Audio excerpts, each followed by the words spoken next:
Good afternoon. My name is Kim Stanger. I'm the head of Holland and Hart's Health Law Group, and we're here today to talk about HIPAA, particularly the HIPAA privacy rule. This is the next in our series of HIPAA compliance webinars that we're focusing on over this month. After all, February is the month of love, the month of President's Day, and HIPAA as you prepare for your annual HIPAA disclosures that are due within 60 days after the end of the calendar year. In late December, we had a program on risk assessments. Earlier this week, my colleague Matt Sorensen talked about the security rule. I'm going to cover the privacy rule today. Next week, we'll be talking about business associates, and then on the 23rd, I'll be talking about responding to breaches. All of these webinars, including the past webinars, are available on our blog. You can access those for free if you would like them, and go back and listen to any that you may have missed along the way. We've got a lot to cover today as we talk about the privacy rule. I'm going to touch briefly on the penalties, talk about to whom and what does HIPAA apply, the privacy rules, talk about the use and disclosure rules, authorizations, the patient rights, some administrative requirements, and we'll finish up with a few to-do items that you can do in order to help minimize your exposure. We're going to be moving awfully fast. I've got, I think, about 100 slides in this deck. We are not going to go through all the slides in any detail, but as Mark Twain said, there's nothing so painful as an undelivered speech. There's nothing so painful as preparing slides and not at least having them available for you. So I thought that I would do, even if I don't go over them, you'd at least have them to use for your own training purposes. As far as preliminaries, we provided you with copies of written materials, including the PowerPoint slides, and I've given you several articles and checklists that I prepared that have been proven helpful in evaluating your privacy rule compliance, including an article that has kind of a checklist summary of what covered entities need to do to comply with HIPAA, a checklist of the required privacy policies and forms that you should have in place, checklist concerning the required elements for a notice of privacy practices and your authorization. I've also given you some articles on some issues that tend to crop up relatively frequently. These written materials should be available along with you should have received a link to those written materials along with the webinar instructions. If you didn't get those, just let me or Laura know per the email that I sent on the chat feature. If you have questions during the program, feel free to use the chat feature or email me offline, and I'd be happy to go ahead and respond offline. With that said, let's talk about HIPAA. For those of you who are uninitiated, who have never really gone back and read the rules, the HIPAA privacy, security, and breach notification rules are all found in 45 CFR 164. The privacy rule is at .500, the breach notification rule is at .400, and the security rule is at .300. If you haven't read those recently, it's really a good idea to go back and read those on a periodic basis. Of course, HIPAA was modified by the Federal HITECH Act, and so there are some additional provisions that came out in the HITECH Act. Most of those provisions have been codified in the regulations that came out with the omnibus rule. When we're talking about HIPAA, just remember that HIPAA establishes the floor of patient privacy, but to the extent that there is a more restrictive state or federal law, you need to make sure that you comply with that more restrictive state or federal law. Today I'm going to be talking about HIPAA, but if you've got a state law that's more restrictive than HIPAA, you need to make sure that you comply with that. Or if there's a federal rule that's more restrictive. A good example of that is the federal rule dealing with federally funded drug and alcohol treatment programs that's found in 42 CFR Part 2. That contains more restrictive provisions than HIPAA, and so you would need to make sure that you comply with that rule if you are a federally funded drug and alcohol treatment program. By the way, they just changed the requirements in 42 CFR Part 2 within the last couple of months, so if you haven't looked at that, you may want to go back and do it. HIPAA enforcement, why do you need to be concerned about it? Well, you can go to jail for it, but for most of you, it doesn't occur. You have to be concerned because of the civil penalties. The civil penalties for HIPAA violations, the government can impose penalties of anywhere from $100 to $50,000 per violation. The amount of it depends upon the scienter or your bad intent that was involved. The bad news is if you act with willful neglect, then you can get hit up with a mandatory fine of at least $10,000 to $50,000 per violation. The OCR is required to impose that kind of a fine. It's $10,000 if you correct it within 30 days. If you don't correct it within 30 days, it's a mandatory fine of at least $50,000 per violation. That's the bad news. The good news is, if you do not act with willful neglect and you correct the situation within 30 days, you can avoid HIPAA fines. Now, you may still have other costs associated with it, and you may face exposure from private lawsuits and the like, but at least you won't have the OCR sending you a bill for those HIPAA violations. The OCR is not shy about sending those bills. You just look at some of the recent HIPAA settlements over the past year, anywhere from $3.2 million up to $5.5 million. You really have to take HIPAA seriously. Most of those violations over the last year, the big ticket items, really involved security rule violations where you didn't have your security rule protocols and the like set up. You've got lost unencrypted laptops or the like. Those penalties can add up quickly because if you lose a laptop, the laptop wasn't encrypted for each person's name that was on that laptop, then that could be a separate violation. So those penalties can add up awfully quickly. The good news, though, again, you can avoid HIPAA penalties from the OCR as long as you don't act with willful neglect. Well, what do you need to do to avoid willful neglect? Generally, you need to make sure that you've got the required policies and safeguards that are in place that we'll talk about today for the privacy rule. Matt talked about the security rule earlier this week. You need to make sure that you execute business associate agreements. We'll talk more about that next week. You need to train your personnel and document your training. That's one of the reasons we do these programs, is so that you can take these programs and use them to train your personnel if you would like to. You need to make sure that if you do have a HIPAA incident that you respond immediately to mitigate and correct any violation. If you correct it within 30 days, don't act with willful neglect, that's an affirmative defense to OCR fines. And if necessary, you're going to need to timely report breaches if that's required. We'll be talking about that in a couple of weeks. Now, the HIPAA penalties aren't the only thing that you need to be worried about. There's other ways that you can get hit up in addition to HIPAA fines or penalties. HIPAA allows state attorney generals to bring their own lawsuit against you. You can get hit up with a $25,000 fine plus pay fees and costs. As part of the HITECH Act, they allow individuals whose information was violated, and if there is a fine or settlement that comes out of that, then those individuals may be able to recover a percentage of that. We don't have the regulations on that yet, but that should be coming down the pipe in the future, so watch for that. You've got to sanction your employees who violate HIPAA. The Office for Civil Rights is currently conducting their Phase 2 audits, and even if you're not worried about the government or your other individuals catching you, you've got to self-report. We'll talk about that in a couple of weeks, talking about responding to HIPAA breaches. There has been a growing number of lawsuits out there related to HIPAA breaches. There is no private cause of action under HIPAA, but you're seeing more and more lawsuits where people are using HIPAA as the standard of care or using other methods to go after you for what are essentially HIPAA breaches. Most recently, you're starting to see some of the other federal agencies going after companies for data breaches under either the FTCA or last week, the Third Circuit actually sanctioned a case under FCRA. So there's a lot of stuff going on right now for data privacy and security. You need to make sure that you keep this stuff protected.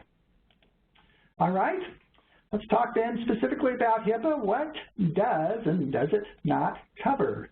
Well, HIPAA only applies to covered entities and business associates of covered entities. Covered entities, of course, are healthcare providers, but not all healthcare providers. Only healthcare providers who engage in certain electronic transactions. If you want to go purely paper in your office, you can avoid your HIPAA obligations. Also, I wanted to point out, because some people forget about this, HIPAA allows you, if you are a covered entity, a healthcare provider, but you're with an organization, so that just part of your organization provides healthcare. The rest of it doesn't. Maybe, for example, you work for a big company and you've got a healthcare clinic as part of that company where employees can come in and get the services. That company can elect to treat itself as a hybrid entity where they basically segregate out that healthcare component, and then only that healthcare component is going to have to comply with HIPAA. you might want to remember that. The classic example is the situation with companies, clinics in a company, maybe a school clinic, those types of situations. Sometimes people forget about that, or they forget to designate themselves as a hybrid entity and set up that wall that protects those other entities. I wanted to point that out because if that applies to you, you may want to follow up on that so that you can minimize the HIPAA exposure to the rest of your organization. In addition to healthcare providers who engage in electronic transaction, HIPAA also applies to health plans, including employee group health plans if there are 50 or more participants or administered by a third party. This is really the hidden HIPAA out there. The government really hasn't been enforcing the HIPAA penalties against private employee benefit plans, but I suspect most of you work for organizations that have an employee benefit plan that is covered by HIPAA. If so, that employee benefit plan has to have the same types of, generally the same types of protections that would apply to the company in its capacity as a healthcare provider. The government, again, hasn't been enforcing that, but you may want to talk to your people who are administering your HIPAA plan or your plan documents and make sure that you are compliant with the HIPAA privacy and security rules with regard to that particular plan. In the wake of the HITECH Act, business associates now are also directly liable under HIPAA. We'll talk about business associates more next week. Well, what does it apply to? It applies to protected health information. HIPAA's been around for a long time, but I still find that there's people who don't understand exactly what HIPAA applies to. HIPAA applies to protected health information, which is any individually identifiable health information concerning a patient's physical or mental health, healthcare, or payment for their record created or received by a covered entity in its capacity as a healthcare provider and maintained in any form or medium, whether it's oral, paper, electronic images, doesn't matter. Now note that it's any individually identifiable information. Some people will say, well, we just had a breach that just involved patients' names, but no medical information was disclosed. Well, the patient's name is protected health information. Any individually identifiable information is protected health information, and it's not just the name, not just the address and that, but if also the facts and circumstances are such that that information you disclose could be reasonably used to identify a particular individual, then that is individually identifiable information protected under HIPAA. Now, it does not include, HIPAA doesn't apply to information that has been de-identified. So if you go in and suck out all the identifiable information from your data, then it's no longer protected by HIPAA. You can use it however you want to. You can use it internally, you can disclose it to others. You don't have to worry about HIPAA so long as you have truly de-identified it under the standards in 45 CFR 164.514. In addition, HIPAA does not apply to information that you may collect or receive in your capacity other than as a healthcare provider. So for example, you may have a lot of information in your HR files about your employees, including health information when they went to screening tests or things like that. That information generally that is maintained in that HR file is not protected by HIPAA. It may be protected by other state or common laws, but it's not protected by HIPAA. Now, word of caution for those of you who are hospitals or other healthcare providers, and in addition to employing your employees, you are also the healthcare provider for your employees. In that situation, you need to generally segregate your patient records for those employees and your HR files, and you can't be using information you get in your capacity as a healthcare provider to make health care or make decisions about your employees as an employer. You need to keep those two records separately. So if you are a healthcare provider, you treat your employee for certain types of healthcare conditions, whether that's, I don't know, alcoholism, whatever, you generally cannot share that information with the HR department or use it to make employment-related decisions about that employee without the employee's written authorization. Be careful about that. Well, what does HIPAA apply to? Well, it applies to, obviously, the unauthorized disclosure outside the covered entity. But remember, HIPAA also applies to the unauthorized use within the covered entity.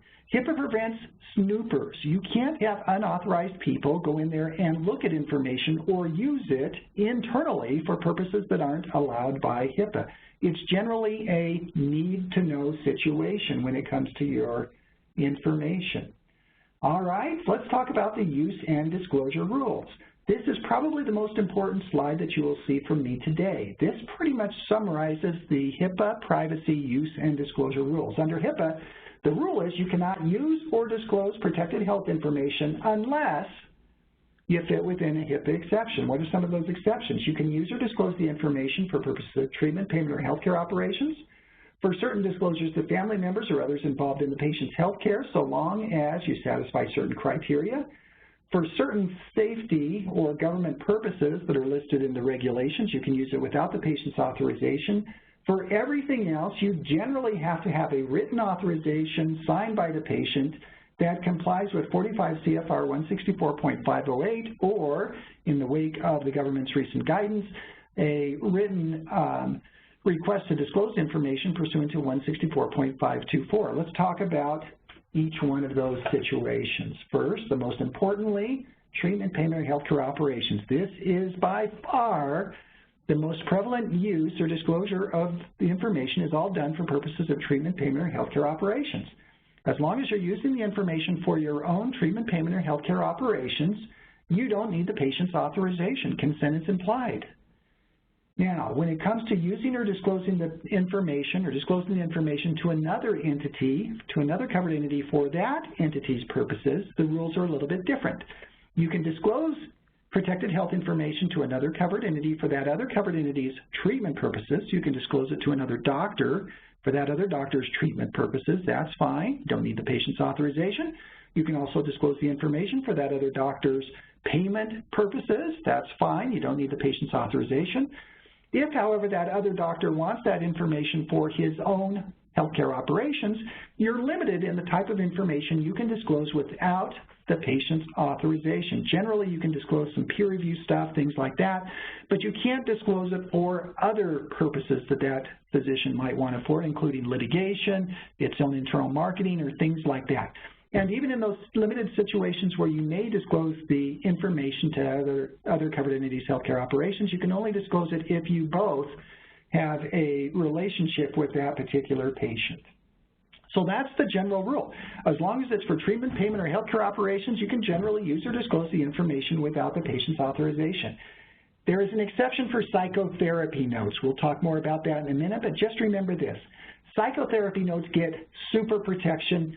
Generally cannot use or disclose psychotherapy notes unless you fit within certain requirements.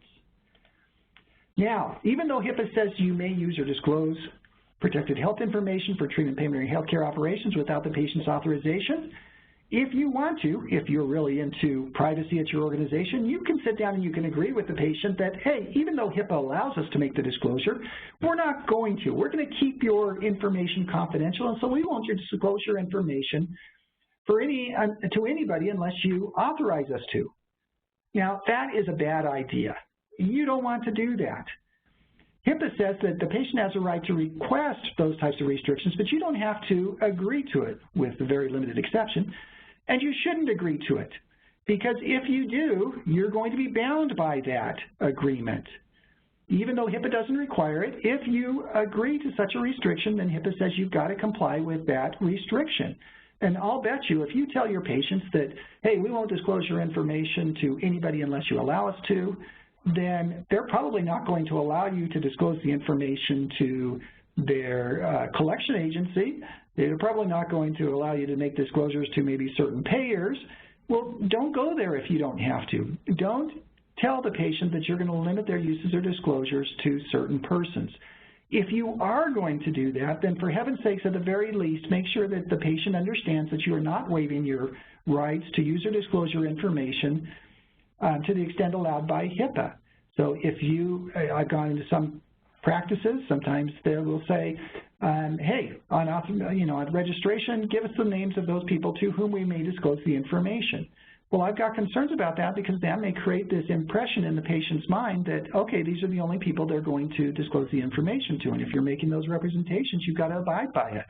but you're not going to abide by it. At the very least, if you're going to ask for the names of people to whom they may disclose the information, include a disclaimer or an additional provision that confirms that by asking for those specific names, you are not agreeing to forego your right to make disclosures to other entities, including entities for purposes of treatment, payment, or healthcare operations. All right, next exception. HIPAA would allow you to use or disclose information to protected health information to family members or others who are involved in the patient's health care or payment for the patient's health care if you satisfy certain criteria. If the patient's actually present, you may disclose the information to the other family member or somebody if the patient agrees to that disclosure, or the patient has a chance to object and they don't object, and it's reasonable to infer their agreement under the circumstances. So, for example, if you have a situation where the patient comes in with their significant other, they bring that significant other into the consultation room, you could probably assume that the patient doesn't mind if you make those disclosures in the presence of that other person, so long as you think that it's reasonable under the circumstances. Now, if the patient's unable to agree because they're not right there, they're not around, you still may disclose the information so long as the patient has not objected in the past and you determine it's in the best interest of the patient. There are some rules that go along with this, however. You should limit that disclosure to that third party to the scope of that person's involvement in the person's care for the patient, or the person's involvement for payment of that patient.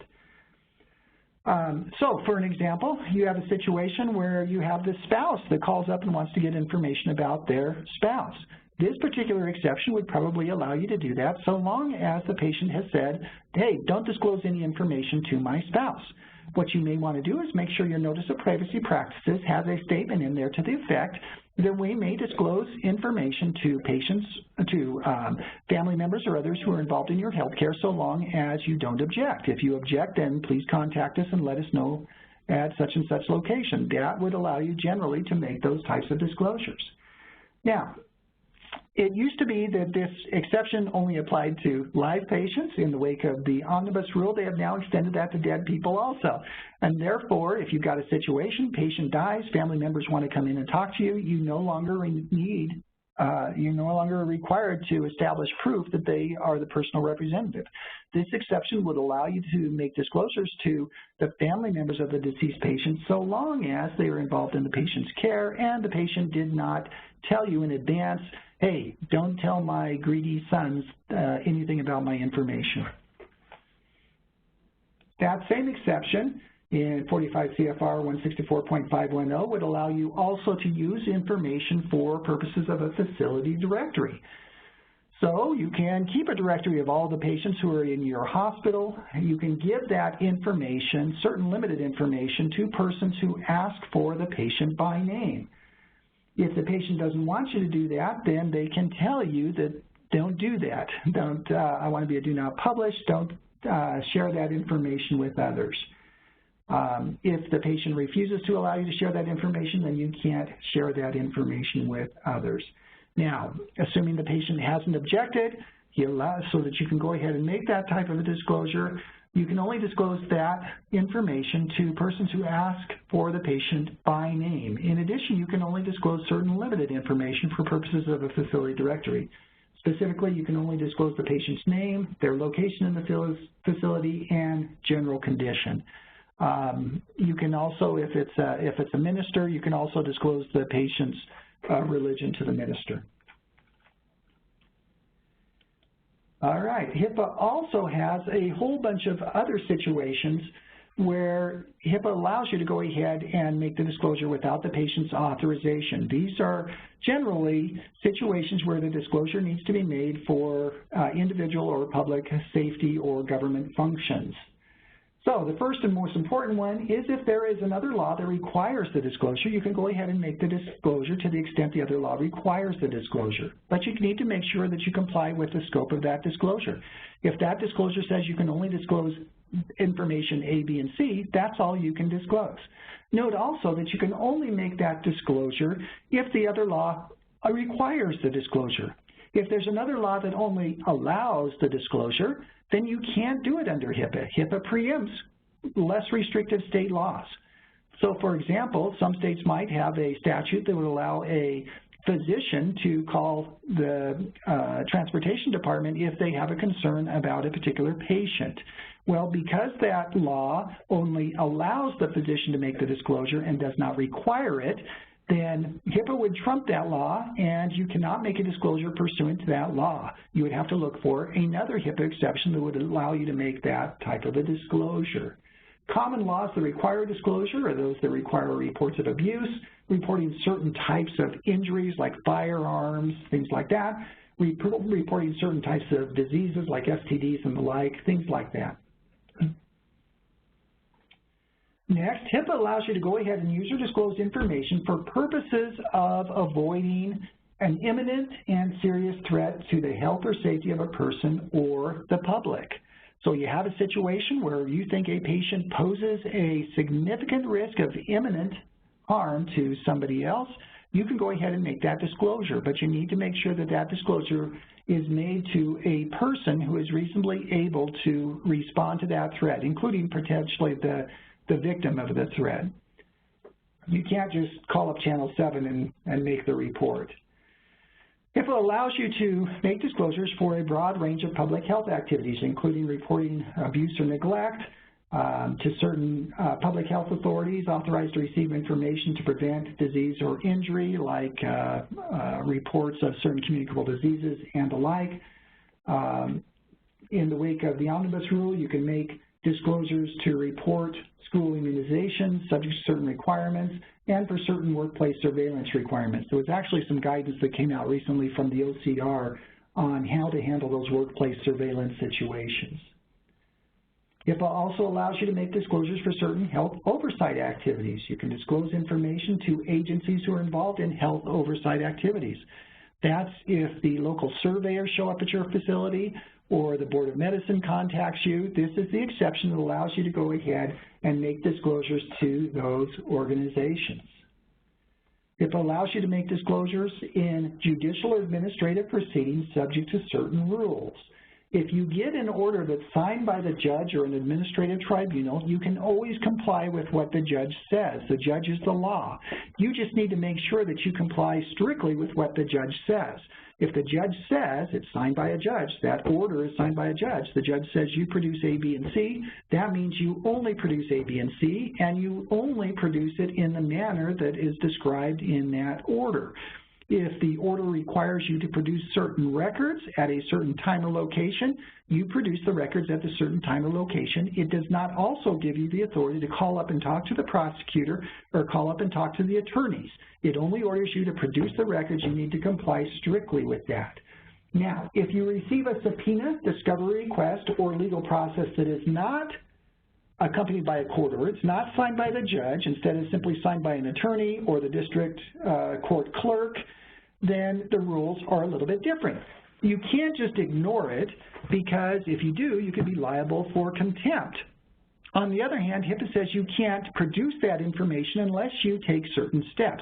Essentially, in those situations where you haven't had an independent judicial officer review it and sign the order, then the government wants to make sure that that patient gets an opportunity to know about that subpoena and has an opportunity to object to it. So either you or the party issuing the subpoena has to make sure that they've given notice to the patient, the subject of the subpoena. So you can produce the records in response to the subpoena if you either get satisfactory written assurances from the party issuing the subpoena that they've notified the patient of that subpoena, they've given the patient an opportunity to object, and the time has passed for the objections, or the court has ruled against the objections, or alternatively, rather than relying on the satisfactory assurances of that party, you could just go ahead and give the notice yourself. I found that that is usually the easiest thing to do. Rather than trying to determine whether or not somebody else gave the required notice, it's often easier if you just call up or send a letter to the patient telling them, hey, we got this subpoena, we're going to have to respond to it unless you take steps to quash it and notify us by the return date. If you don't, then we're going to go ahead and we're going to respond to the subpoena because we don't want to go to jail. By doing that, you put the burden on the patient to go ahead and take the appropriate steps, and you can protect yourself. There is another alternative. If you can get assurances that a satisfactory protective order has been put in place that satisfies certain criteria, you can also produce the information pursuant to that protective order. That doesn't occur all that often. In the materials I provided to you, I've given you an article that I prepared on responding to subpoenas and court orders and the like that kind of walks you through that analysis. Well, what happens if the police show up and want information? Well, just because they're the police doesn't necessarily mean they get all the information, but there are some HIPAA exceptions that allow you to make disclosures to the police should you be so inclined. The first is if law enforcement shows up with a warrant, court order, subpoena, or summons that's issued by a judicial officer, meaning it's signed by a judge or a magistrate, then of course you can go ahead and produce it. Remember, the judge is the law. If the judge orders you to do so, you can produce it. You don't have to worry about the HIPAA stuff. Also, if you get a grand jury subpoena, you can go ahead and produce it, even if it's not signed by the judge. The theory there is in grand jury proceedings, everything that's done there is protected and confidential anyway. And so if you get a grand jury subpoena, you don't have to do those satisfactory written assurances. You can just take the grand jury subpoena that's face value and go ahead and produce the records. If you get an administrative request, so it's not in a criminal or civil court case, but it's simply administrative request, subpoena, or summons or demand issued by some type of administrative agency, then you can go ahead and produce it if you satisfy certain criteria, namely that the entity that issues that subpoena request confirms that the information is relevant to a legitimate law enforcement inquiry, the request is reasonably specific and limited to its purpose, and de-identified information could not be used. HIPAA would also allow you to disclose information to the law enforcement who is looking for a person so long as the law enforcement requests the information. So this is only triggered if you receive a request for law enforcement. They have to initiate the request. Now, that could be that they show up and ask you for information about a particular person, or it may be that on the news you see a wanted sign, or they send out a mass bulletin that the police are looking for these particular persons. In those situations, if you're responding to a law enforcement request to help them locate a suspect, fugitive, witness, or missing person, then you can disclose certain limited information. You can't disclose everything. You can only disclose that limited information that's identified there in the slide. And again, it's only in response to a law enforcement request. Now, sometimes I've had situations where officers show up at the hospital and say, hey, we want you to tell us anytime there's a motor vehicle accident. We want you to give us a call. Well, that doesn't fit within this particular situation. They're not identifying a specific suspect, fugitive, witness, or missing person. I don't think that those situations necessarily apply to this particular exception, so I would not include that. Sometimes you get a situation where the law enforcement brings in a person to the hospital and says, hey, we want you to tell us when this person leaves.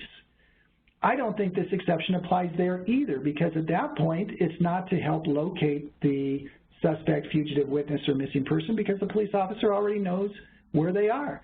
So I have concerns about using this exception for that particular circumstance. With that said, I doubt that you would get fined for it, but I just don't think that that's what this was intended for. There's another exception that allows you to respond to a request for law enforcement if they seek information about a suspected victim of a crime. The amount of information that you can disclose differs depending on the situation. If the person agrees to the disclosure, then obviously you could disclose whatever. If that law enforcement official is unable to get the person's agreement because of incapacity or emergency, then you can only disclose the information if the information is needed to determine a violation by the law. The law enforcement official says, hey, we need that information immediately, and you determine that the disclosure is in the best interest of the individual. HIPAA would allow you to make disclosures to report certain crimes. If there's a crime on your premises, somebody's in there beating up your staff, or they steal information from you, you can go ahead and disclose information even though it may involve the disclosure of some protected health information. You just want to make sure you limit the disclosure to the minimum necessary. If you have a workforce member who's a victim of a crime and they decide to report to the police, you are not liable for a HIPAA violation in that situation. That's really your employee. They can go ahead and disclose information if they think they're a victim of a crime, but they're just supposed to disclose limited information. If you are out on the freeway, there's an accident, you're a doctor, you jump out, you decide to help out, then you can also disclose information if you think there was a crime committed there, but it's limited information there also. If the police bring in somebody for treatment and that person is a prisoner or in their lawful custody or in custody of the police, then you can disclose certain information or disclose information to the police officer about that person if the officer represents that that information is necessary to provide health care to the person or to ensure the health or safety of the patient or somebody else, including the police officer. HIPAA allows you to make disclosures to the extent authorized and necessary to comply with workers' compensation laws.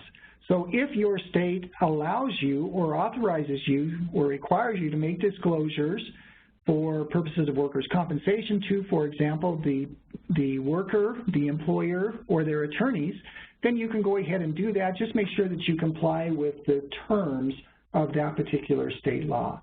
There are some other rather esoteric situations where HIPAA allows you to make disclosures to coroners, to funeral directors for organ donation purposes, for certain research purposes, and for certain specialized government functions. Just make sure if those come up, which don't happen all that often, if they come up, make sure that you crack the regulations and you comply with the terms and conditions for those disclosures. All right, so we've identified 3 general situations where you can use or disclose protected health information without the patient's authorization. The first is if it's for treatment, payment, or healthcare operations, you don't need anything. The second is you can make disclosures to family members and others involved in the patient's healthcare or payment for their healthcare, so long as the patient hasn't objected and you think it's otherwise reasonable to make that disclosure, and you limit the scope of that disclosure to that person's involvement in the patient's healthcare. The third exception, general group of exceptions, are those situations where the law requires you or allows you to make disclosures for certain public safety or public health activities. For everything else, the catch-all is you need to have the patient's written authorization or request. Let's talk about those situations now. Now, in the wake of the omnibus rule, it was actually tucked away and not many people saw it, but it was reaffirmed in the government's recent guidance on access. The government has come up with a new way that patients can authorize the disclosure of information to third parties. It used to be that if you were going to disclose the information to a third party, that patient had to give you a written HIPAA authorization that complies with certain requirements. That is no longer the case. Now, if the patient wants you to send information over to a third party under the patient access rules, you are required to do that, so long as the patient gives you a written request. That written request clearly identifies the designated recipient and the address where that information is supposed to go to, and that written request is signed by the patient. So it doesn't have to be a formal, quote-unquote, HIPAA authorization. You can just provide that information. In fact, you will need to provide that information if requested by the patient, unless there's one of the exceptions that allow you to refuse the patient access to the information that we'll talk about in a little bit. So that is a new way that patients can require that you disclose information to third parties. In this situation, the patient originates with the request originates with the patient. If the patient's requesting you to make this disclosure to a third party, you can rely on this exception. On the other hand, if that request to access the information is originated by a third party, you generally need the old HIPAA authorization. General rule is you've got to obtain a valid written authorization to use or disclose protected health information for psychotherapy notes, for marketing, for sale of protected health information, for certain research purposes. All of those we'll talk about in a minute, and for all of the uses or disclosures unless there's a regulatory exception that applies. If you're going to use a HIPAA authorization, that HIPAA authorization cannot be combined with any other document. You can't have a patient consent / HIPAA authorization. That does not work. In order to be effective, a HIPAA authorization has to be a standalone document on its own, and it has to contain certain required elements. Those required elements are set forth in this slide. It has to be written in plain language, describe the information to be disclosed, describe who is authorized to make the disclosure, who's going to get the information. It's got to describe the purpose of the disclosure. If the disclosure is at the request of the individual can simply say, I want it disclosed, and doesn't have to put the purpose, but if the disclosure is coming from a third party, you've got to put the purpose of it. It's got to include an expiration date or event. So you can't have this open-ended authorization that's good forever. There has to be an expiration date or an event. That means that maybe you don't put in a date certain, not like this authorization is good for 3 years. Instead, you could have this authorization is good for as long as this person remains employed by me as an employer, or this authorization is good until the conclusion of this litigation, that type of situation. That authorization has to be dated and signed by the patient or the personal representative. If it's signed by the personal representative, the authorization has to state the authority of the personal representative to identify why it is that they have the authority to sign that authorization. In addition to those required elements, the authorization has to contain certain required statements, including you have to advise the patient of the right to revoke the authorization in writing at any time and either describe the exceptions and how to revoke that authorization or refer to your notice of privacy practices where such information may be found. So for example, HIPAA would say that the patient generally has a right to revoke the authorization except to the extent you took action in reliance on that. Then in that situation, you can't, you're not required to treat that authorization as revoked, but you need to explain that to the patient in that authorization. In addition, you've got to have a statement that you cannot condition treatment or payment on the authorization, that you will provide care regardless of whether or not the patient signs the authorization, and you've got to warn the patient that the protected health information may be redisclosed if it's disclosed pursuant to that authorization, in which case it may no longer be protected. You've got to have those required warnings in there for the patient in order for that authorization to be valid. Now, you may want to go back and look at your authorization forms that you're using to make sure that they satisfy these criteria. Among other things, I gave you a checklist of the HIPAA requirements for valid authorizations. You could use that to measure it against your authorizations. Now, as a technical or practical matter, the government probably is never going to impose fines. In fact, in their commentary, they said if you just had an authorization that had technical noncompliance, they probably aren't going to impose fines or penalties against you, but it would be better just to make sure that your authorizations, both that you create and that you receive, satisfy the required elements. All right, there are certain uses that require authorizations. One of those is psychotherapy notes. General rule is you can use or disclose protected health information for purposes of treatment, payment, or healthcare operations. Psychotherapy notes is an exception. You generally have to have an authorization to use or disclose psychotherapy notes, except that the provider, the creator of the psychotherapy note, the person who made the note, can use the note for his own treatment purposes, but he can't give it to somebody else for their treatment purposes. Now, psych notes is a very narrow defined term. It's notes that are recorded in any medium by a healthcare provider who is a mental health care professional, documenting or analyzing the contents of conversation during a private counseling session or group, joint, or family counseling session. It's the notes from the actual psych session. It's not the related diagnosis. It's not the related treatment summary. It's not bills concerning psychotherapy services. It's just the notes from that psychotherapy sessions. Note, however, that in the definition of psychotherapy notes, they contemplate that your psychotherapy notes are going to be segregated from the rest of your medical record. You would want them segregated so that you're not improperly disclosing psychotherapy notes when you get a request for information or you get others who are trying to access that information. If you deal with psychotherapy notes in your practice, you are a psych counselor or the like, you want to make sure that you have segregated those psychotherapy notes from the rest of your records, including in your EMR. Generally, you're not going to want to provide those psych notes to an HIE, an Health Information Data Exchange. You're going to want to keep those separate because of these additional requirements. Psychotherapy notes do not include medication prescription and monitoring, counseling session start and stop times, modalities and frequencies of treatment, diagnosis, functional status, blah, blah, blah, blah, blah, all those additional things. when you're dealing with an authorization to disclose psychotherapy notes, that authorization for psychotherapy notes has to be separate and apart from all other authorizations.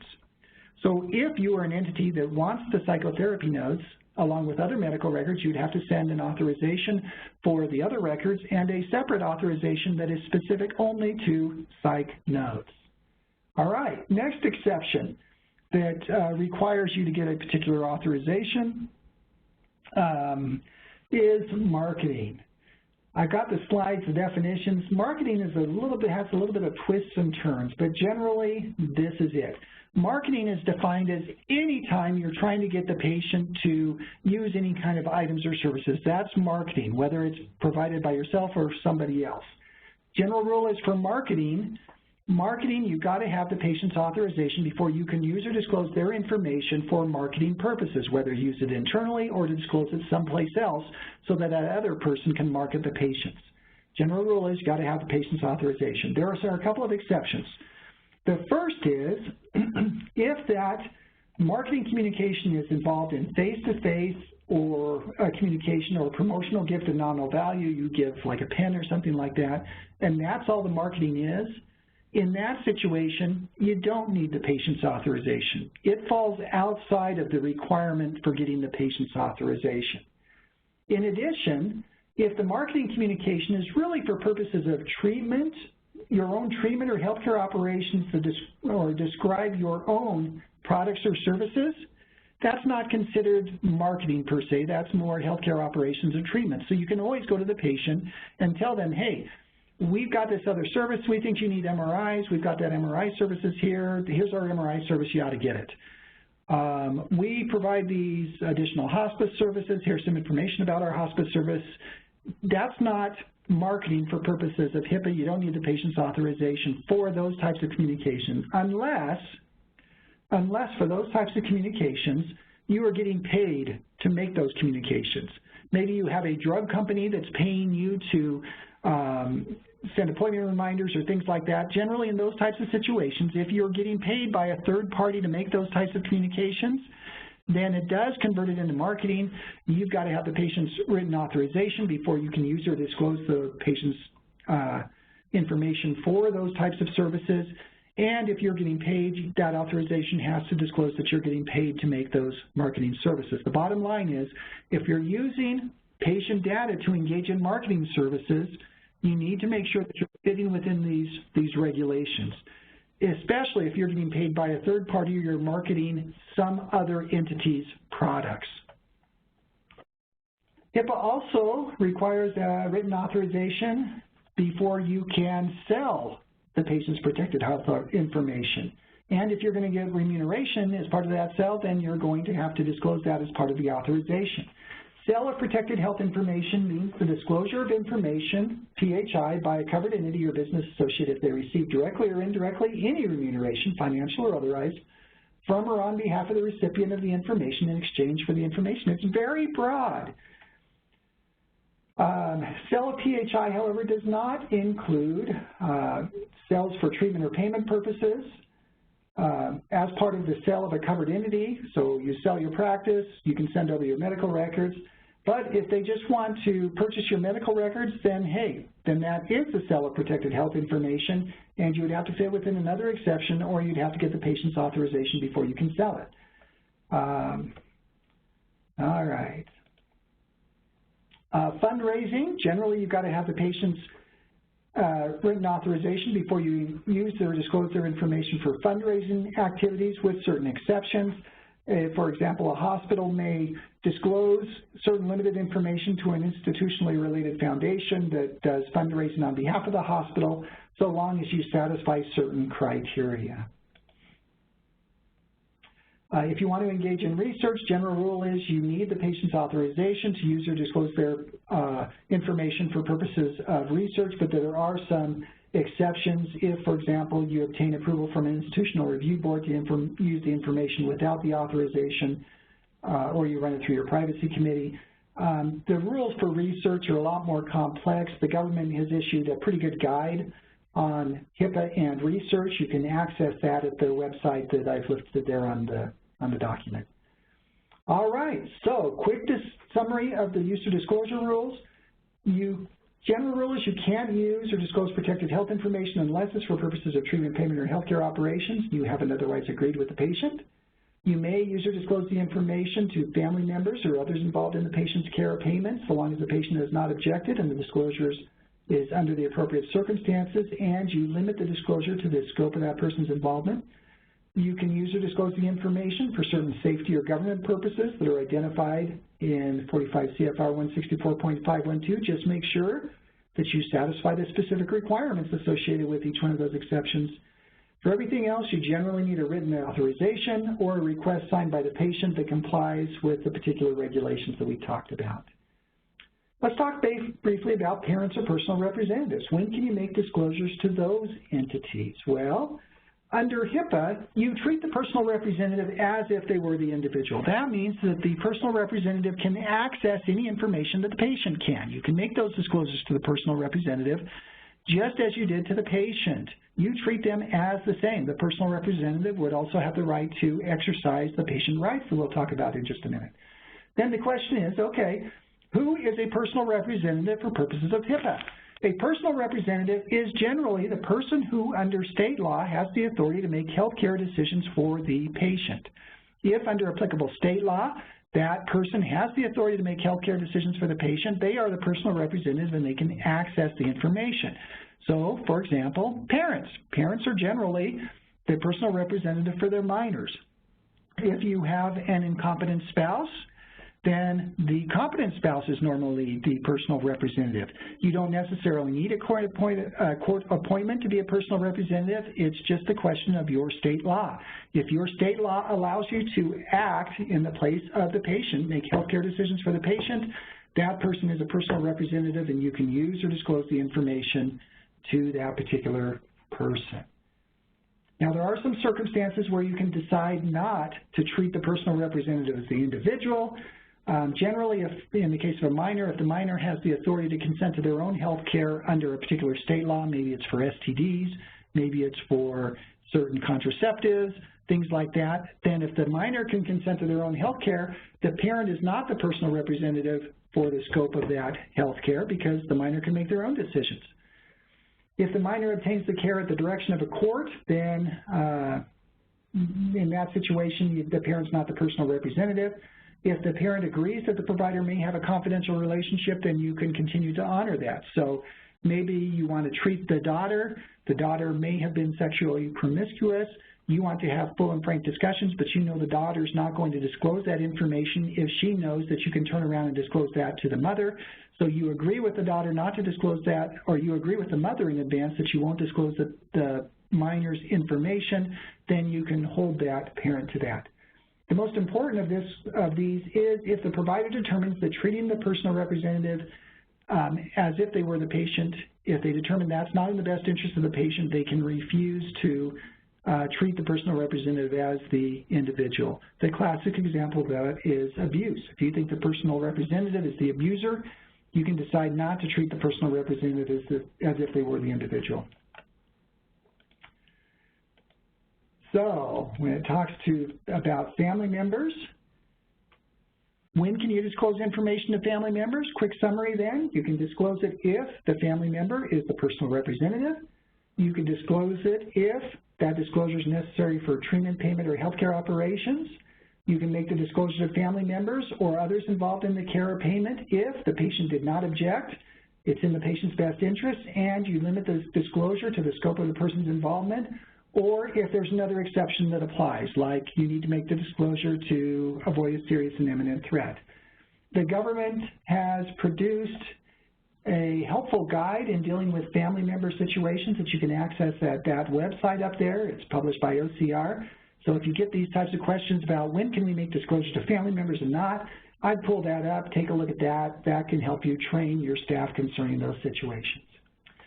HIPAA also allows you to make disclosures to business associates. In the interest of time, I'm not going to go through that because we're going to be talking about that next week. All right, that's kind of a quick summary of when and to whom you can make the disclosure.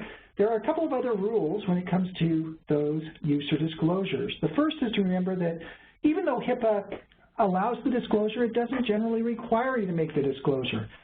So if the police show up, they want to get information about a fugitive, you generally don't have to, at least under HIPAA, make the disclosure. You can still require a warrant, even though HIPAA would allow you to make the disclosure. HIPAA does require you to make disclosures to the patient or authorized personal representative if they fit within the right to access. You must make the disclosure per a court order or warrant. If you don't, then you could get hit up with contempt sanctions. Or if there's another law that requires the disclosure, HIPAA may not require it, but the other law would require the disclosure. When you make that disclosure to the third person, you're supposed to take reasonable steps to verify that, hey, they really are whom they say they are. They really are the person who's entitled to get this. So if a person shows up indicating that they're the police, you'll want to check the badge and make sure that they have a badge and that they really are the police. If Johnny's mom calls in to get information about Johnny, Johnny's a minor, and you don't know the mom, then you can ask information to confirm that that really is Johnny's mom. You just need to take reasonable steps to verify that they are who they are. Importantly, HIPAA says, hey, even if HIPAA allows you to make the disclosure, we don't want you disclosing more than the minimally necessary amount necessary to make that disclosure. So you can't use or disclose more information than is reasonably necessary. That minimum necessary standard applies to generally all disclosures except disclosures to the patient, to another provider for treatment, so you don't have to second guess. If Dr. Jones says he needs all these records, you don't have to second guess Dr. Jones and say, well, I think he only needs those records. If the patient gives you a written authorization, you can disclose the records per the authorization, or if there's another law that requires the disclosure, you can disclose the records that are required by the other law. Just make sure you don't disclose more than is required by the other law.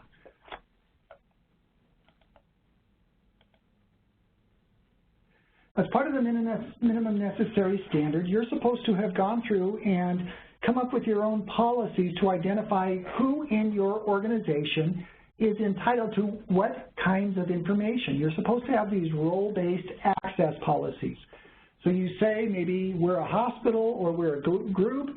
The physicians are entitled to access all of patient records concerning any patients whom they are treating, whereas the people in the cafeteria, they can only access, dietary restrictions, things like that. You're supposed to go through and come up with these role-based access policies that limit the access on a need to know. All right, let's talk about patient rights. HIPAA gives individuals certain patient rights concerning their information. First, patients have a right to receive a copy of their Notice of Privacy Practices. That's that document that you have to provide to the patients no later than the first date of treatment. If you're a direct treatment provider, you see the patient face-to-face.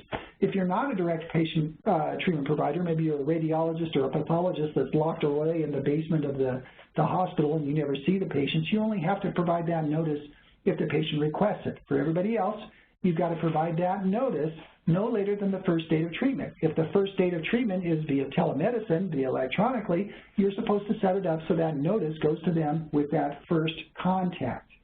You've got to give a copy of that to the patients by the first date of treatment. Simply having the notice posted in your organization, you do have to post it in your organization, by the way, but simply having it posted isn't enough. You're supposed to give them actually a copy of the Notice of Privacy Practices. You've got to post that notice in prominent locations like your waiting room. You've got to, if you maintain a website, you've got to post a copy of that notice on your privacy practices, on your website.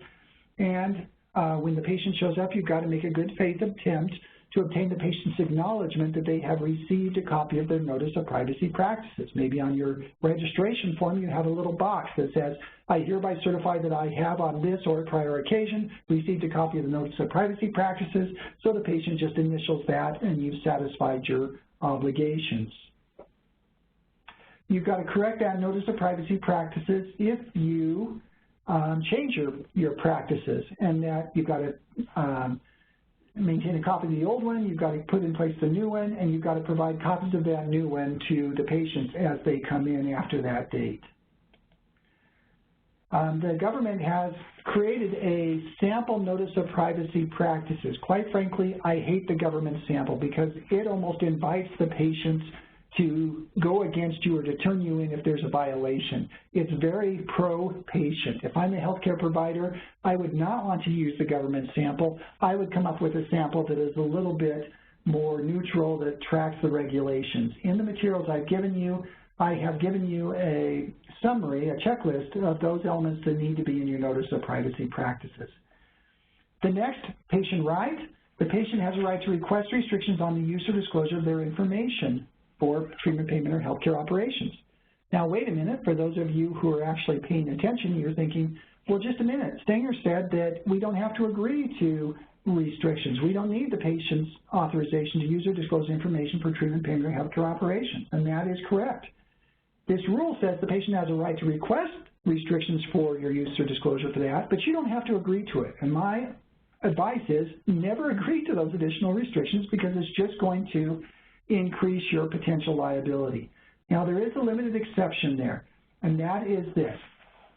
If the patient comes in and tells you, well, if the patient pays for an episode of care on them by themselves, or has another person pay for it, and they don't want, because of that, they don't want that information to go to the health insurer, then they can prevent you from disclosing that information about that episode of care to their health insurer. They can request that, and you have to agree to that. You can make that disclosure to the health insurer for that particular episode of care. That only applies if the patient pays for that whole episode of care on their own, and if they request it. My advice to you is never ask the patient if they want to request it, because it makes it very hard to implement. How in the world do you segregate that particular episode of care to make sure that that information doesn't get to the insurer? If the patient does request that, then it creates a real hassle. There are some nuances in that in the omnibus rule. If the patient comes in there and tells you not to disclose it, but they don't pay for their care, then you can refuse to. If they come in there and say, hey, don't disclose it and I will pay you, still, you don't have to agree to that. You could say, look, once you pay for your care, then we'll agree not to disclose it, but until then, we can go ahead and make the disclosure. The next one is the patient has a right to request communications at alternative means or by alternative locations. This may be a situation where the patient comes in there and says, hey, I want you, instead of sending my information to my home address, I want you to send it to my business address, or I want you to send it in a sealed envelope without your name on it, or whatever other communication might be reasonable under the circumstances. Most commonly, you may get situations where the patient comes in there and says, hey, I want you to email me this information, or I want you to text me information. Now you're thinking, well, wait a minute. Email and text, that is not secure. The security rule says that we've got to have email communications or text communications that are secure. I can't do that, right? No. The government has said, yes, you can do that in the case of communications with patients, because the patient has the right to receive their information at alternative means or by alternative locations, including they could ask you to communicate with them via email and by text, and you are obligated to do that.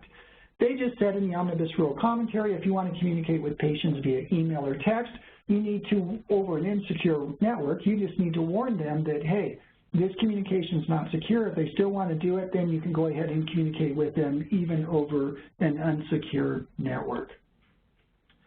Next one, this is a biggie. The patient has a right to access their protected health information, to access or obtain a copy of their information, but not all their information, only the information that's maintained in their designated record set. A designated record set are basically those records that are used to make decisions concerning the patient's health care or payment for their health care. It's their medical records, it's their health records. It includes information that you received from third parties. So even though you didn't create the record, if you got the record from, it was created by the hospital, that the hospital sent the record over to you, or the specialist sent the record over to you, that becomes part of your record and the patient has a right to access that. I get situations quite frequently where an entity will call in and say, well, we provided the records, but we didn't provide the records that we got from Dr. Jones because it's our policy only to provide the records we created and not to provide the records from records we received from others. That does not comply with the rule. The patient has a right to access any records that are maintained in the designated record set, whether you created them or not. The only question is whether they are used to make decisions concerning the patient's health care or payment for their health care. There are exceptions to the patient's right to access. There is no right to access information that's outside the designated record set, like incident reports or peer review. Psychotherapy notes, they don't have a right to access. Information that's prepared in anticipation of litigation. Information that was provided to you under a promise of confidentiality, and if you disclosed it, you would disclose the person who provided the information. Or if you determined that access would cause substantial harm to the patient or another person, you can refuse to make that disclosure. But in that situation, that last situation, the patient would have a right to have that decision reviewed by a third party. There are requirements for responding to the access. Generally, you can require that the patient submit an request for records in writing. You're not required to, but I usually recommend that you do that so that you can track those requests and confirm the scope and the timing, because you've got to respond within 30 days unless you obtain one 30-day extension. If the covered entity accepts the request, then you've got to provide the records in the form that's requested, including electronic format if it's reasonable under the circumstances. That was made clear by the omnibus rule. You may charge a reasonable cost-based fee for producing records to the patient, but the government issued a lot of guidance concerning the right to access. This came out a few months ago. If you have not read this OCR guidance concerning the right of the patient's access, you really need to call that up and take a look at it, because they clarified or reaffirmed some of the rules concerning rights of access, including the amounts that you can charge, what you can charge for, the timing, the manner of disclosure. All of these types of things are all covered in this somewhat lengthy guidance concerning the patient's access to their health information. So if you have not read that yet, you really do need to call that up and take a look at it. Okay, let's talk about the patient's right to request an amendment. Generally, a patient does have a right to request an amendment to their health record, but you're not necessarily required to make the amendment. You may refuse to make the amendment if the record was not part of the designated record set. Well, in that case, they shouldn't have got the record anyway. If you did not create the record, you didn't create the record, you got it from Dr. Jones, then you could tell him, hey, go get Dr. Jones to correct this. That works as long as Dr. Jones is still available. If the creator is no longer available, then you have an obligation to respond. If the record's not subject to access, like it's Psychotherapy Notes or something like that, you can refuse. Or, most importantly, if the record is accurate and complete. Patient says, hey, I want you to change this record because I want the change to help me get workers' comp benefits. You can refuse because the record was accurate and complete. In response to that type of request, or as part of that request, you could require the request to be in writing. I normally suggest that you do that. You can require an explanation of the request so you know why the patient thinks that your original record was inappropriate. You must act on a request for amendment within 60 days. You can get one 30-day extension. When you respond, you have a couple of options. You can either agree to make the change, and then you have to do it, and that becomes part of the record. You have to request permission to notify other people who may have relied on the incorrect record. Real hassle. Alternatively, you can deny it if you fit within one of the criteria for denial. But if you do deny it, you've got to notify the patient that you're denying it. You've got to give them the basis of the denial, and you've got to tell them about their right. They have a right to attach a copy of their request or a statement of disagreement to part of the record, and then that becomes part of the record that goes along with the record. If you receive notice of an amendment that you've got to amend your own records, and the covered entity must document the names and titles of persons responsible for receiving and processing requests for amendments, whether that's your privacy officer or whoever. All right, last right, under HIPAA, they have a right to receive an accounting of disclosures you've made of their protected health information. What? You mean we've got to keep track of everybody to whom we've made disclosures, including payers and patients and everybody else? No. You don't have to account for all disclosures. For example, you don't have to account or list disclosures to the individual or disclosures for treatment, payment, or healthcare operations, cases where the disclosure is proper if given a chance to agree or object, like to family members. You don't have to make disclosures pursuant to a patient's authorization or for certain law enforcement or health oversight purposes or that occurred 6 years before. So what's left? What do you have to disclose for? Well, basically you have to account for violations, improper disclosures, or those disclosures that are made under point 512, like for certain public health activities, health oversight activities, those types of things. You need to track those accounting of disclosures in an accounting of disclosure log. And you've got to have that log available if the patient ever wants to see it. That log has to track the date of the disclosure, the name of the entity receiving the disclosure, a description of the information disclosed, describe the purpose of the disclosure. You've got to keep track of that information so that you can provide it if the patient ever comes in and requests it. You've got to track disclosures that are made by your business associates, so you want to put in your business associate agreements that they'll track the information. And you've got to account for those disclosures even if it's not a reportable breach under the breach notification rule. You still got to be tracking it in your accounting of disclosure log. If a patient comes in and requests an accounting, you've got to provide it within 30 days. There are some other conditions on that. As part of the HITECH Act, the HITECH Act required entities that maintain electronic medical programs. Basically, you've got to have a program that would allow you to issue a report of any disclosures that are made, including disclosures that are made for treatment, payment, or healthcare operations, if it's through an electronic medical record. Now, that is problematic for a lot of you. You may or may not have that functionality, but that's part of the HITECH Act. That was supposed to have already occurred, that we passed the deadline for that, but we have not got the final rule on that yet.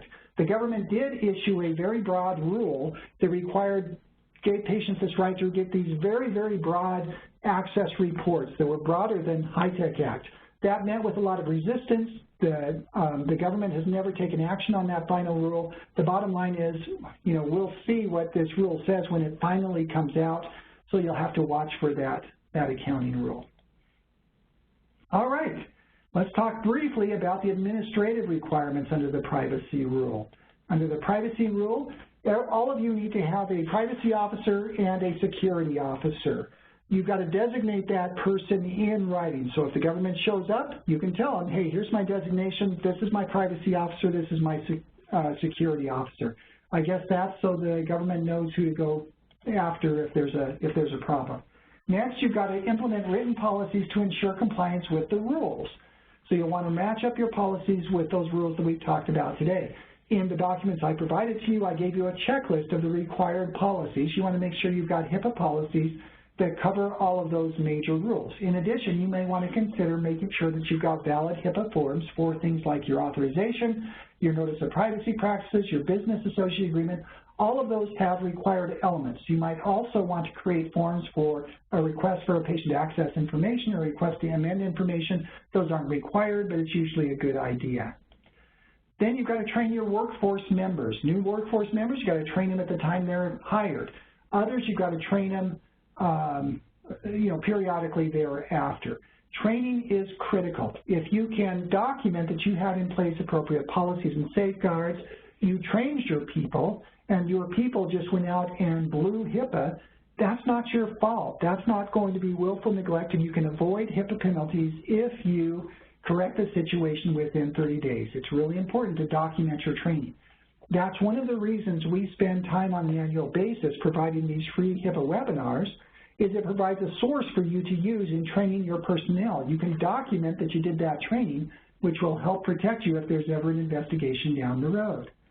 Next, you've got to put in place reasonable administrative, technical, and physical safeguards to protect your information. These are in addition to the security rule. This is important because there is no liability for incidental disclosures so long as you implemented reasonable safeguards. What are incidental disclosures? Those are the things that occur just because people might overhear something, or they may see something up on the whiteboard. As long as you had reasonable safeguards in place, those incidental disclosures are not a HIPAA violation and don't have to be reported under the breach reporting rules. Now the problem is, okay, well, what's reasonable under the circumstances? Well, it's dependent on, it's supposed to be scalable. The government has given some guidance. I'd encourage you to take a look at that stuff. We're not going to go through that today, but you might pull out and take a look at it. Next, you've got an obligation under the privacy rule to respond timely to complaints and violations. You've got to take appropriate steps to mitigate any wrongful use of disclosure. You've got to implement sanctions against workforce members who violated HIPAA and document those sanctions. You can't retaliate against people for raising HIPAA complaints. You can't require patients to waive any of their HIPAA rights. If there is a complaint, you've got to document your response.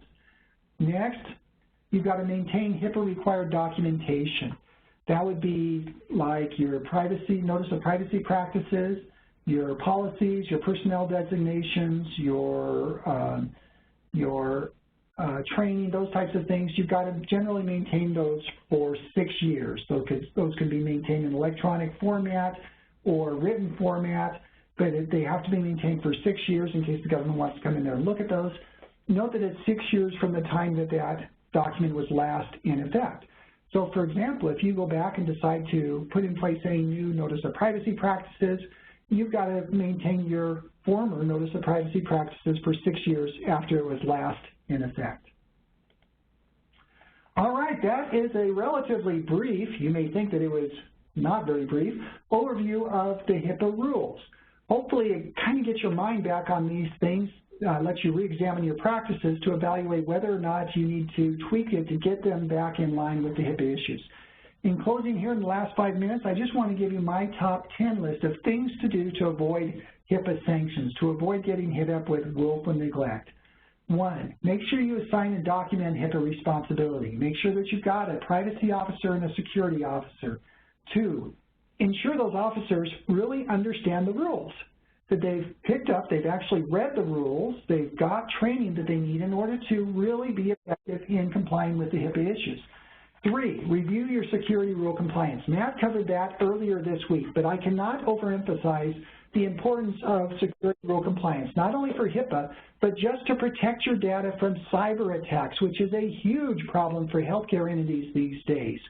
You need to comply with the security rules, not only for regulatory compliance, but just to protect your organization. You need to conduct and document a risk assessment, especially beware your electronic devices. Mobile devices, your iPhones, your iPads, USBs that are going out, make sure they're encrypted. Make sure you encrypt your laptops so that if they are lost or stolen, you're not one of these people that have to pay $1 million back to the government. Number 4, ensure you have the required policies in place under both the privacy rule, the security rule, and the breach notification rule. The documents I provided to you today will help you assess that. Number 5, develop and use compliant forms like your authorization, privacy notice, and patient request. Number 6, execute valid business associate agreements with business associates. We'll talk about that more next week. Number 7, train your members of your workforce and document your training. If you've done all of this stuff, you train your workforce, even if you've got a rogue employee, you're not going to be liable for that as long as you correct the situation. Number 8, you've got to use appropriate safeguards. You might consider using confidentiality agreements with your workforce members, reasonable administrative technical safeguards to minimize exposure. Number 9, if you do think that you've got a potential breach, you need to respond immediately. You've got an affirmative obligation under the privacy rule to mitigate breaches. Under the breach notification rule, you've got to respond and, if appropriate, report those no later than 60 days after the breach. You want to respond promptly because, again, if you correct the situation within 30 days, there's a good chance you can avoid HIPAA penalties. And number 10, if it is a reportable breach, then you've got to timely report the breaches as required by the laws. We'll talk about that in 2 weeks. Additional resources for you when it comes to HIPAA, the government's OCR website is a wealth of information. It's got a whole bunch of stuff for you. If you're not familiar with that, or if you are a privacy or security officer, you really need to be aware of that. In addition, we've got a bunch of stuff on our website on HIPAA. HIPAA is a big part of my practice. I like writing about it because I'm a nerd and have no real life outside of HIPAA and writing about this stuff. So you can go on our website, you can access that for free. There's a bunch of articles, there's a bunch of checklists that may be helpful for you. As far as our upcoming webinars, as I mentioned, next week we talk about business associates. The following week we'll talk about HIPAA breaches. If you would like to receive notices of these or other webinars, send me a quick email. And that is it. If you've got questions about anything we talked about, feel free to use the chat feature or just shoot me an email and I will respond offline. Just make sure you reference this webinar so that I make sure that I remember that I'm responding to your questions as a result of this webinar. Thank you very much for your participation. I hope it's been helpful. Good luck, and we'll catch you next time.